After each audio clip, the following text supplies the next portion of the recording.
Hi friends, உங்க எல்லாருக்கும் என்னுடைய அன்பான வணக்கம். இது ஷர்மிளா பிராங்கோவின் சீரிய தென்றலவளை சிறை கொண்ட சினமவன் நாவல் பகுதி 23. வாசிப்பது ஷர்மிளா பிராங்கோ. வாங்க ஃப்ரெண்ட்ஸ், தொடர்ந்து கதையை கேட்கலாம். தன் இசையோடு சேர இவ்வளவு விரைவில் ருத்ரன் மூலமாக ஒரு வழி பிறக்கும் என்று சக்தி கனவிலும் நினைத்திருக்கவில்லை. அவன் மனம் மகிழ்ச்சியில் துள்ளும் போதுதான் ருத்ரன் ஏதோ ஆழமாக யோசிப்பதை கண்டான். அதை அவன் அப்பாவும் கவனித்தார். என்னாச்சு மிஸ்டர் ருத்ரன், ஏதாவது பிரச்சனையா? யோசிக்கிற மாதிரி தெரியுதே.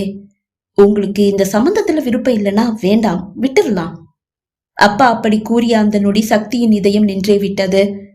அப்படியெல்லாம் இல்ல சார் என்று ருத்ரன் கூறிய போதுதான் அது மீண்டும் துடிக்க ஆரம்பித்தது. அப்பாடா! விழிகளை ஒரு முறை மூடி திறந்தவன் ருத்ரன் கூறுவதை கவனிக்க ஆரம்பித்தான். சார், என்னுடைய மாமா பொண்ணு கூட இங்க யார் பேச்சுக்கும் சிக்கவே மாட்டேங்கிறா. அதனால நீங்க பொண்ணு பார்க்க வர்ற மாதிரி இல்ல, என் ஃப்ரெண்ட்ஷிப்புக்காக நீங்க எங்க மாமா வீட்டுக்கு வர்ற மாதிரி வாங்க. உங்க மாமா இந்த ஊர் தானா? இல்ல சார், என் மாமா புதுக்கோட்டைக்காரர் தான். ஆனா இப்ப இங்க இருக்காரு, பெரிய மாமா வீட்டுக்கு வந்திருக்காரு. ஒரு வாரம் இங்க இருப்பாங்க. நான் ரொம்ப தற்செயலா வழியில உங்களை பார்த்துட்டு வீட்டுக்கு கூட்டிட்டு போற மாதிரி கூட்டிட்டு போறேன். ஆனா அத்தை மாமா கிட்ட எல்லாம் உண்மையை சொல்லிடலாம். அவங்க பொண்ணுக்கு மட்டும் விஷயம் தெரிய வேண்டாம். கடைசியில பொண்ணு பார்க்க வந்திருக்கோன்னு தெரிஞ்சா பிரச்சனை ஆயிடாதா? அதெல்லாம் பிரச்சனை ஆகாது சார், அதை நான் பாத்துக்கிறேன். நீங்க எப்ப கிளம்புறீங்க? நாளைக்கு நாங்க இங்க இருந்து கிளம்புறோம். சார், உங்களுக்கு இப்ப டைம் இருந்தா இப்ப என் கூட வரீங்களா? கை கடிகாரத்தில் நேரத்தை பார்த்த சக்தியின் அப்பா, இப்பவே 8 மணி ஆயிடுச்சே. பரவாயில்ல சார், நம்ம அரேஞ்ச் பண்ணி போறது இல்லையே, ரொம்ப தற்செயலா போற மாதிரி தானே போறோம். டைம் ஒரு பிரச்சனையே இல்ல. நீங்க இப்ப வந்தா நல்லா இருக்கும்னு நினைக்கிறேன். ஓகே, போயிட்டு வந்துடலாம். ஓகே சார், நான் பொண்ணு மாப்பிளை வாழ்த்திட்டு வந்துடுறேன். எழுந்து சென்ற ருத்ரன் சில நிமிடங்கள் கழித்து அவர்களின் அருகில் வர அனைவரும் எழுந்து கொண்டனர். தேனிசை தேன்மொழியோடு பூங்குழலி அறையில் அமர்ந்து பேசிக் கொண்டிருந்தாள். உனக்கு எத்தனை நாள் லீவ் இருக்கு தேனு? 2 நாள் தான்கா. அத்தான் திரும்பி போகும்போது கூட கிளம்பிடுவேன். ஆமா, நீயும் அப்பா அம்மாவும் எத்தனை நாள் சிவகாசியில இருப்பீங்க? 1 வாரம் இருப்போண்டி. அக்கா, நான் ஒரு விஷயம் சொன்னா நீ தப்பா எடுத்துக்க கூடாது. இல்ல சொல்லு. சக்தி சார் விஷயத்த நீ வீட்டுல சொல்றதுதான்க்கா நல்லது. ஏண்டி திடீர்னு இப்படி சொல்ற? அத்தா உனக்கு மாப்பிள்ள பாத்துட்டு இருக்காரு. ஆனாலும் அவருக்கு உண்மையில ஏதோ சந்தேகம், நீ ஏதோ காதல் வலின்னு சிக்கிட்டியோன்னு என்கிட்ட துருவி துருவி கேட்டாரு. ஆனா நான் சிக்கவே இல்ல. நீ எத்தனை நாள் தான் இப்படியே இருக்க போற? இப்படியே எல்லாம் இருக்கிற ஐடியா எனக்கும் இல்ல. நான் இன்னைக்கு சக்தி சார் இங்க பார்த்தேன். சக்தி சார பாத்தியா? இங்கயா? ஆமா, கோயிலுக்கு போயிட்டு வரும்போது நடந்ததை அவள் கூற தேன்மொழிக்கு மகிழ்ச்சி தாழவில்லை. அவர்கள் இன்னும் ஏதேதோ பேசிக் கொண்டிருக்கும் போதுதான் வாசலில் கார் வந்து நிற்கும் சத்தம் கேட்டது. அத்தா வந்துட்டாரு, உற்சாகத்தோடு கூறியவள் படுக்கையிலிருந்து துள்ளி எழ, ஏய் பாத்துடி, ஒன்னா தானே பெங்களூர்ல இருந்து வந்தீங்க? இல்லக்கா, இன்னைக்கு உன்னுடைய பிறந்த நாளாச்சே, உனக்கு ஏதாவது கிஃப்ட் கொடுக்கணும்னு சொன்னேன். நானே வரும்போது வாங்கிட்டு வரேன்னு சொல்லிட்டு போனாரு. கிஃப்ட வாங்கிட்டு வரேன்கா. சரி சரி, போயிட்டு வா. நீ கீழே வர? நான் வரல, நீ போயிட்டு வா. அவள் வேகமாக அறையிலிருந்து வெளியே வந்தாள். அதே வேகத்தோடு அவள் மாடி இறங்கும் போதுதான் வீட்டிற்குள் நுழைகிறது சக்தியின் குடும்பம். அவர்களை கண்டதும் அவள் கால்கள் அப்படியே மாடிப்படியில் நின்று விட்டது. அவள் அப்பாவும் பெரியப்பாவும் அவர்களை உபசரித்து இருக்கையில் அமர்த்த வந்து அமர்ந்தவர்களின் விழிகள் ஹால் முழுவதும் மாட்டி வைக்கப்பட்டிருக்கும் பூங்குழலியின் புகைப்படத்தை பார்த்தது. அந்த புகைப்படங்கள் ரத்னவேலின் விழிகளை நனைத்தது. இந்த பொண்ணு இது யார் ருத்ரன்? சக்தியின் அப்பா கேட்க, சார், நான் சொல்லி இருந்தேனே, பூங்குழலி என் பெரிய மாமா பொண்ணு. ஓ, அந்த பொண்ணா இது? ஆமா சார். அதிர்ச்சியில் உறைந்து நின்றிருந்த தேன்மொழி, ஐயோ, சக்தி சாரும் ஃபேமிலியும் முணுமுணுத்தபடியே அப்படியே திரும்பி மாடி ஏற அவளை பார்த்து விட்டான் ருத்ரன். ஏய் தேன்மொழி, இங்க வா. அப்படியே நின்றவள் மெதுவாக திரும்பி பார்க்க சக்தி ரத்னவேலை தவிர சக்தியின் வீட்டார் அனைவரும் அதிர்ச்சியோடு அவளை பார்த்துவிட்டு அதே அதிர்ச்சியோடு ஒருவரை ஒருவர் பார்க்க சக்தியும் ரத்னவேலும் மிகவும் சிரமப்பட்டு அதிர்ச்சியை முகத்தில் ஒட்ட வைத்துக் கொண்டு எதுவும் அறியாதவர்கள் புல் நடிக்க, மிஸ்டர் ருத்ரன், இந்த பொண்ணு தேன்மொழி சார், நான் கல்யாணம் பண்ணிக்க போற பொண்ணு. எங்க அவன் அழைக்க அசடு வழித்தபடியே மாடி இறங்கி வந்தவள் அவன் அருகில் வந்து நின்றாள். இது தேன்மொழி, நான் சொன்னேனே சார், நான் கல்யாணம் பண்ணிக்க போற பொண்ணு. இதுதான் என்னுடைய பெரிய மாமா, இது பெரியத்த, இது சின்ன மாமா சின்னத்த. இவங்க பொண்ணுதான் தேன்மொழி. இவளுடைய அக்கா தான் நீங்க பொண்ணு பார்க்க வந்திருக்கிற தேனிசை. இவங்களுக்கு சங்கீதான்னு ஒரு அக்கா இருக்காங்களா? அவங்க கூட இறந்துட்டாங்களா? சக்தியின் அப்பா கேட்க, இல்ல சார், இவங்களுக்கு அக்கா யாரும் கிடையாது. பூங்குழலி மட்டும்தான், அது பெரியப்பா பொண்ணு. அப்பா ரத்னவேலை பார்த்தார். அவன் விழிகள் நிறைந்திருந்தது. ரத்னவேல் அப்பாவின் அருகில் தான் அமர்ந்திருக்கிறான். என்ன ரத்னா, சங்கீதான் சொல்றதுதான் பூங்குழலியா? ஆம் என்று அவன் தலையசைக்க, எனக்கு எதுவும் புரியலப்பா. அப்பா, அன்புன்ற பேர்ல சங்கீதான்ற பேர்ல இருந்த பூங்குழலியை காதலிச்சது நான் தான். மிஸ்டர் ருத்ரன் உங்ககிட்ட என்ன பத்தி தான் விசாரிச்சிருக்காரு. நீ எப்ப பேரை மாத்தி சொன்ன? நான் பணக்காரன்னு தெரிஞ்சு சங்கீதா என்ன காதலிக்க கூடாதுன்னு நினைச்சேப்பா. அவளும் அதே மாதிரிதான் அவ பணக்காரின்னு தெரியக்கூடாதுன்னு பேரை மாத்தி என்கிட்ட சொல்லியிருக்கா. எதுவும் தெரியாம நானே உங்க காதலுக்கு. அப்பாவின் இதயம் பல நூறாக நொறுங்கியது. நடந்தவற்றை ஓரளவு அவரால் யூகிக்க முடிந்தது. அவர் மனதில் இன்னும் பல சந்தேகங்கள் உருவாக ருத்ரனை பார்த்தார். உங்க மாமா உங்க அளவு வசதியானவர் இல்லையா? எந்த மாமாவை கேக்குறீங்க சார்? சின்ன மாமாவை தான். என் சொத்து மதிப்பை விட அவர் சொத்து மதிப்பு கண்டிப்பா அதிகமா தான் இருக்கும். ஸ்டேட்டஸுக்கு ஏத்தவர் சார். நீங்க தயங்காம பொண்ணு எடுக்கலாம். அப்படின்னா அப்பா அம்மா இல்ல, வாழ வழி இல்லன்னு பொய் சொல்லிதான் இசை தேன்மொழியோட வீட்டுக்கு வேலைக்கு வந்திருக்கா. சிரித்து கொண்டவர் தேன்மொழியை பார்த்தார். அவள் தலை குனிந்தது. சரி, அப்படின்னா பொண்ணை கூப்பிடுங்களேன். இல்ல இல்ல, தேனிசையை கூப்பிடுங்க சார். அதுக்கு முன்னாடி ஜூஸ் ஏதாவது சாப்பிடலாமே. ஜூஸ் தானே, அதை எங்க வீட்டு மருமக அவ கையால குடுக்கட்டும். சார், நீங்க மருமகன்னு முடிவே பண்ணிட்டீங்களா? அத நான் முடிவு பண்ணல, அந்த கடவுள் முன்னாடியே முடிவு பண்ணிட்டாருன்னு நினைக்கிறேன். சக்தியை அப்பா பார்க்க அவனுக்கு மகிழ்ச்சி தாழவில்லை. அதுவரை அவனது வீட்டாரின் முகத்தில் இருந்த கலவரமும் பதற்றமும் மறைந்து புன்னகை மலர்ந்தது. ஆனா சார், நான் சொன்னேனே, அவளுக்கு இந்த விஷயம் எதுவும் தெரியாது. சக்தியை பார்த்த அப்பா, என்ன சக்தி, பொண்ணுகிட்ட பேசிட்டு பிடிச்சிருந்தா ஓகே சொல்லுவேன்னு சொன்னல, போய் பேசுறியா என்று கேட்டார். இருக்கையிலிருந்து எழுந்தே விட்டான் சக்தி. போய் பேசிட்டு பிடிச்சிருந்தா என் மருமகளை கையோட கீழே கூட்டிட்டு வா. சரிப்பா என்றவன் மாடிக்கு செல்ல, சார் பிரச்சனை ஆயிட போது ருத்ரன் தடுக்க, அதெல்லாம் எந்த பிரச்சனையும் ஆகாது, அத சக்தி பார்த்துப்பான். பதற்றத்தோடு நின்று கொண்டிருந்த தேன்மொழி சட்டென்று தன் செல்லை எடுத்து இசையை அழைக்க, அதை கவனித்துக் கொண்டிருந்த மீனாட்சி சட்டென்று தன் இருக்கையிலிருந்து எழுந்து அவள் கையில் இருந்த செல்போனை பறித்தாள். அவள் ஏன் அப்படி செய்கிறாள் என்று புரியாது ருத்ரனும் இசையின் வீட்டாரும் விழிக்க, ஏய் என்னடி, நான் தான் கீழே வரலன்னு சொன்னேன்ல, கிஃப்ட்னா அதை மேல கொண்டு வா. இசை கூறுவது மீனாட்சியின் செவியை எட்டியது. அழைப்பை துண்டித்தவள் செல்போனை டீப்போ மீது வைத்தாள். அதுதான் சக்தி மேல போயிருக்கார்ல, அவங்க 2 பேரும் ஒருத்தர் பார்த்து பேசிக்கிட்டுமே, இடையில நாம எதுக்கு தேன்மொழி? கண் சிமிட்டியபடியே தேன்மொழியை பார்த்து கேட்டாள் மீனாட்சி. தேன்மொழியின் அழைப்பு துண்டிக்கப்பட்டதும் புரியாமல் விழித்த தேனிசை, இவ எதுக்காக போன் பண்ணா, எதுக்காக கட் பண்ணா, எதுவுமே புரியல.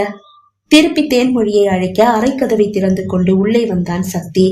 அவனை கண்டதும் செல்போன் நழுவி படுக்கையில் வீழ்ந்தது. அவள் விழிகள் மகிழ்ச்சியிலும் வியப்பிலும் அகல விரிந்தது. நீங்களா? எஸ், நானே தான். அவள் முன்னால் வந்து நின்றவன் அவளை அப்படியே வாரி அணைத்து இறுக்கமாக கட்டி கொண்டான். அவனது அணைப்பில் தான் என்ன ஒரு ஆவேசம். நீங்களா? நீங்க என்ன இங்க? கார்ல அவ்வளவா வசதி பத்தல, கொடுக்க வேண்டிய முத்தங்களை மொத்தமா கொடுக்கவும் முடியல, அதுதான் வீடு தேடி வந்துட்டேன். அவள் ஏதும் பேசும் முன் அவள் இதழில் அழுத்தி இதழ் பதித்தவன் அவளோடு படுக்கையில் சாய்ந்தான். அவனது பிடியிலிருந்து அவளால் அசையக்கூட முடியவில்லை. அவளை கட்டி அணைத்து அவள் மேனி முழுவதும் முத்தங்களை பொழிந்து அவளை திக்கு முக்காட செய்தான். அவன் அவளை விடுவதாக இல்லை, முத்தங்களை பொழிந்து கொண்டே இருக்கிறான். அவனது ஆவேசத்திற்கு அணை போட அவளுக்கும் விருப்பமில்லைதான். ஆனால் அவளுக்கு எதுவும் புரியவில்லை. என்ன நடக்கிறது? அவன் இப்படி தன் அறைக்குள். அவன் இதழ்களுக்கு கையால் பூட்டு போட்டவள், முதல்ல நான் கேக்குற கேள்விக்கு பதில் சொல்லுங்க. என்ன, நீங்க இப்படி இங்க? பொண்ணு பார்க்க வந்திருக்க. பொண்ணு பார்க்கவா? ஆமா, என் பொண்டாட்டிய பொண்ணு பார்க்காமலே திடீர்னு கல்யாணம் பண்ணிக்கிட்டேனா, அதுதான். நீங்க முறைப்படி பொண்ணு பார்த்து எங்க ஊரறிய தாலி கட்டினா போதும்னு சொல்லி மிஸ்டர் ருத்ரன் உன்னை பொண்ணு பாக்குறதுக்காக என்னை இங்க கூட்டிட்டு வந்தாரு. எனக்கு எதுவும் புரியல. உனக்கு புரிய வைக்க எனக்கு நேரமும் இல்ல என்று கூறியவன் அவள் கையை தட்டிவிட்டு மீண்டும் முத்தங்களை பொழிய ஆரம்பித்தான். அவன் இதழின் உஷ்ணத்தை அவள் உடலின் ஒவ்வொரு பாகமும் உணர்ந்த நிமிடம் அது. தன்னை மறந்தவள் மது உண்ட வண்டாகி அவன் பிடியில் சிக்கி கிடந்தாள். இதே நேரம் திருத்திட்டுவென்று விழித்தபடி நின்று கொண்டிருக்கும் தேன்மொழியை புரியாமல் பார்த்தான் ருத்ரன். தேன்மொழியின் வீட்டாரும் அவளை புரியாமல் பார்க்க, சார், இங்க என்ன நடக்குதுன்னு எனக்கு எதுவுமே புரியல என்றான் ருத்ரன். அத நான் உங்களுக்கு தெளிவுபடுத்துறேன் மிஸ்டர் ருத்ரன் என்று கூறிய சக்தியின் அப்பா நடந்த அனைத்தையும் கூற, இப்போதுதான் பூங்குழலி ஏன் தற்கொலை செய்து கொண்டாள் என்ற உண்மை ருத்ரனுக்கும் பூங்குழலியின் வீட்டாருக்கும் புரிந்தது. ருத்ரன் ரத்னவேலிடம் மன்னிப்பு கேட்டான். மன்னிப்பு கேட்கணும்னா நானும் உங்க எல்லார்கிட்டையும் மன்னிப்பு கேட்கணும். ஒரு வழியில இல்லாட்டியும் இன்னொரு வழியில எல்லாருமே தப்பு பண்ணியிருக்கோம். பூங்குழலி உட்பட எல்லாருமே தப்பு பண்ணியிருக்கோம். அனைவரின் விழிகளும் இப்போது ஹாலில் மாட்டப்பட்டிருக்கும் பூங்குழலியை வேதனையோடு பார்த்தது. அனைவரின் விழிகளும் நிறைந்து விட்டது. சக்தி மாடிக்கு சென்று அரை மணி நேரம் ஆகிவிட்டது. இன்னும் அவனை காணவில்லை. இசையை கூட்டிட்டு வரேன்னு சொல்லிட்டு போன சக்தியை இன்னும் காணோமே. அப்பா கை கடிகாரத்தில் நேரத்தை பார்க்க தன் செல்லை எடுத்து சக்தியை அழைத்தான் ரத்னவேல். செல்போன் அழைப்பை கேட்ட பிறகுதான் இசையை மெதுவாக விடுவித்தான் சக்தி. பாக்கெட்டில் இருந்து ஒலிக்கும் செல்போனை எடுத்து பார்த்தான். டிஸ்பிளே ரத்னா அண்ணா என்று காட்ட அழைப்பை ஏற்றுக்கொண்டான். சொல்லுனா, டேய் மீதியா அப்புறமா வச்சுக்கலாம், எல்லாரும் உனக்காக வெயிட்டிங். இசையை கூட்டிட்டு கீழே வாடா. இதோ வரேன்னா. அழைப்பை துண்டித்தவன், எல்லாரும் நமக்காக வெயிட் பண்றாங்களாம், அண்ணன் கூப்பிடுறாரு, வா கீழே போலாம். ஐயோ எனக்கு பயமா இருக்கு. என்னதான் பொண்ணு பார்க்க வந்திருக்கீங்கன்னு வீட்டுல எல்லாருக்கும் தெரியுமா?